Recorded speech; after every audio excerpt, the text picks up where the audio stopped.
walk on the land where I spent my childhood and listen to the wind moving through the corn, while memories come flooding back of days I used to spend there, and then I know I'm home.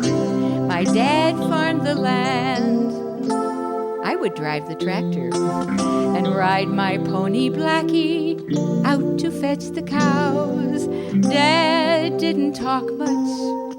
We were silent partners. We loved the land, our home. My home in Illinois is calling to me, calling to me, calling to me. My home in Illinois is calling to me, calling to me, come home. I hear my mother's voice humming in the kitchen, tones so rich and deep, I would stand in awe. Oh, how I wish she would sing again. Oh, I miss my home. My mother's life was heavy with the pain she carried, the grief of isolation, and no one there to hear. Still, she always saw the colors in the rainbow, and in her heart there was a song.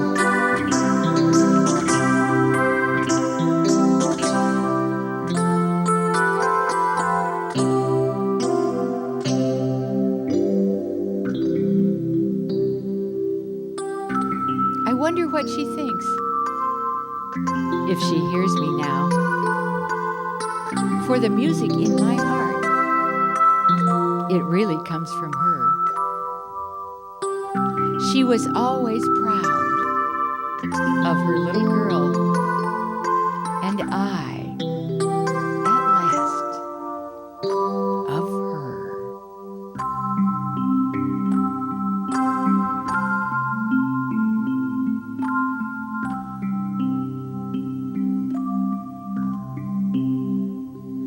My dog and I, we would roam the pastures, looking for the Indians and the trails they left.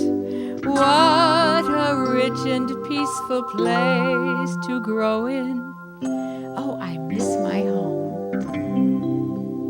It's been 30, no, 40, no, it's been 50 years since I left and married. And my children grew in busy city life.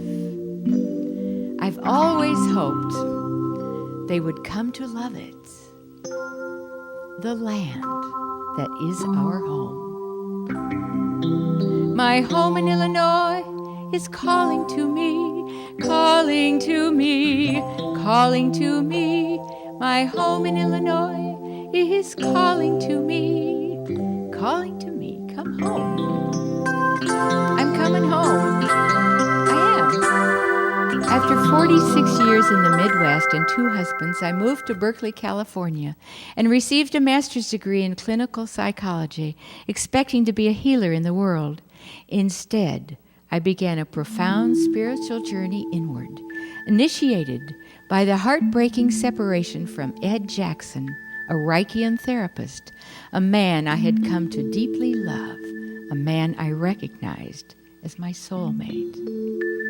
The loss of the mother, i.e. the sacred feminine, crushed by the patriarchal domination of the maternal spirit, a spirit that once filled the world with wisdom and compassion, and the subsequent devastation of our earth and her creatures was powerfully revealed to me through that crack in the cosmic egg and utterly changed my life. When Ed ended our relationship in November of 1984, I thought my heart would break and I would die. Instead, I was taken on a profound journey of the soul. I grew up in the Presbyterian Church. My images of God were male. God was He. I hadn't even noticed my exclusion from the Godhead. I was, however, awakening to the pain in the world caused by the cultural degradation of a mother's love and her attempts to protect her own children, called overprotective, suffocating, needy, by the patriarchal therapists in the world, ever furthering the repression of the maternal instinct. Once Ed and I parted, art and music and writing began to flow out of me. I went back to Iowa and recorded 90 minutes of music at the University of Iowa recording studios. I sat in a darkened 800-seat recital hall, singing my music and playing a 9-foot Steinway piano. I was in a strange and powerful place at the time. As I listened to the recording, I was swept away by its power and beauty.